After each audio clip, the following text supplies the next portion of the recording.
The Kerala story പ്രദർശിപ്പിക്കുന്നതിന് നികുതി ഒഴിവാക്കി ഉത്തർപ്രദേശും. ചിത്രത്തിന് നികുതി ഒഴിവാക്കിയതായി മുഖ്യമന്ത്രി യോഗി ആദിത്യനാഥ് പ്രഖ്യാപിച്ചു.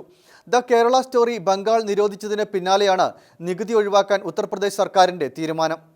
ബി.ജെ.പി. ഭരിക്കുന്ന സംസ്ഥാനങ്ങളിൽ ചിത്രത്തിന്റെ നികുതി ഒഴിവാക്കണമെന്ന് ബി.ജെ.പി. നേതാക്കൾ ആവശ്യപ്പെട്ടിരുന്നു.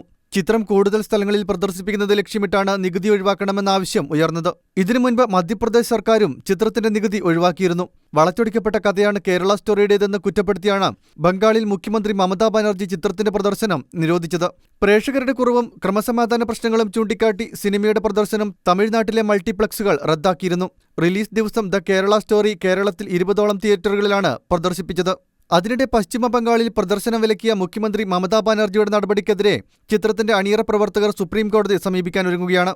തമിഴ്നാട്ടിൽ ചിത്രം പ്രദർശിപ്പിക്കുന്ന തിയേറ്ററുകൾക്ക് സംരക്ഷണം നൽകണമെന്നും നിർമ്മാതാക്കൾ അപേക്ഷയിൽ ആവശ്യമുന്നയിച്ചിട്ടുണ്ട്.